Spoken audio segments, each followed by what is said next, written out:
Republican सेनेचे राष्ट्रीय अध्यक्ष आनंदराज आंबेडकर यांच्या नेतृत्वाखालील रिपब्लिकन सेनेने नाशिक जिल्ह्यात आपलं खातं उघडलं असून इगतपुरी नगर परिषद निवडणुकीत पक्षाचे 3 उमेदवार विजयी झालेत।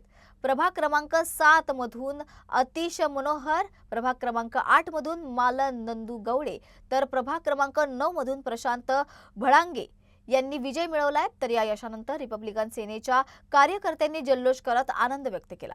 आनंदराज आंबेडकर आगे बढ़ो हम तुम्हारे साथ है अशा घोषणांनी परिसर दणाणून गेला होता। रिपब्लिकन सेनेने या निवडणुकीत 4 उमेदवार रिंगणात उतरवले होते, त्यापैकी 3 उमेदवार हे विजयी झाल्याने पक्षात उत्साहाचं वातावरण पाहायला मिळालं। जिल्हाध्यक्ष अविनाश शिंदे यांच्या नेतृत्वाखाली पदाधिकारी आणि कार्यकर्त्यांनी ही निवडणूक अत्यंत प्रतिष्ठेची करून संपूर्ण इगतपुरी शहर पिंजून काढले। इगतपुरी तालुक्यातील जनतेने आनंदराज आंबेडकर यांच्या नेतृत्वावर विश्वास व्यक्त केला असून हा निकाल त्याचेच द्योतक आहे असं अविनाश शिंदे यांनी सांगितलंय। येणाऱ्या नाशिक महानगरपालिका निवडणुकीत अधिकाधिक उमेदवार हे विजयी करण्यासाठी पक्षाची तयारी सुरू असल्याचंही त्यांनी यावेळी स्पष्ट केलं। तर उमेदवारीसाठी पक्षाकडे मोठ्या प्रमाणावर अर्ज आले असून छाननीनंतर लवकरच उमेदवारांची घोषणा देखील केली जाणार आहे।